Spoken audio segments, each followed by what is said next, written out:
अस्सलाम वालेकुम। आज हम बनाएंगे गाजर की खीर यानी गजरेला। बहुत ही आसान और मज़ेदार सी रेसिपी बन के तैयार होती है। तो चलें इसको बनाना शुरू करते हैं। गजरेला बनाने के लिए 2 किलो दूध का इस्तेमाल करूँगी। सबसे पहले एक पतीले में मैंने 2 किलो दूध ऐड करके चूल्हे पर गर्म होने के लिए रख दिया। अब मैंने यहाँ पर 2 किलो दूध का गजरेला बनाने के लिए आधा कप बासमती राइस को आधा घंटा पहले अच्छी तरह से वॉश करके भीगने के लिए रख दिया था। आधे घंटे के बाद इसको हाथों से मसल के चावल के दानों को तोड़ लिया।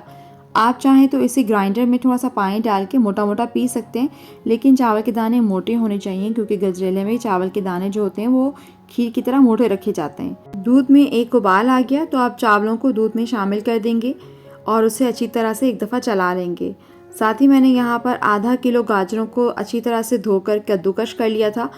तो कद्दूकश किए हुए गाजरों को भी दूध में शामिल कर देंगे और अब दूध को एक उबाल आने तक हाई फ्लेम पर चलाते हुए अच्छी तरह से पका लेंगे। दूध में एक दफ़ा उबाल आ गया तो अब आंच धीमी करके 40 to 45 मिनट के लिए पकाएंगे कि चावल और गाजर जो है वो अच्छी तरह से गल जाएं और दूध भी गाढ़ा हो जाए।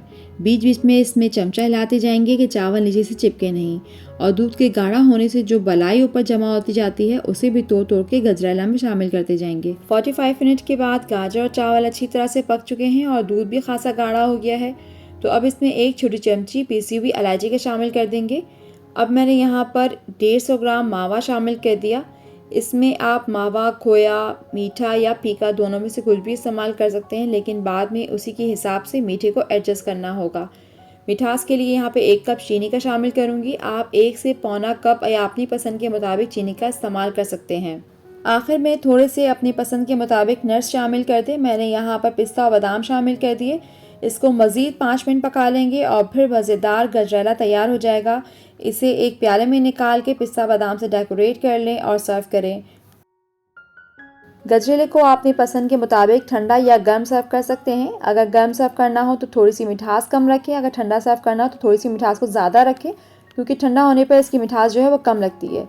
बस मज़ेदार ज़बरदस्त यहाँ पे गजरेला तैयार हो चुका है। उम्मीद करती हूँ कि आपको आज की रेसिपी ज़रूर पसंद आएगी। अगर पसंद आती है तो लाइक करें, शेयर करें, कमेंट करें। चैनल पे अगर नए हैं तो चैनल को सब्सक्राइब करना मत भूलें। Thanks for watching. अल्लाह हाफिज़।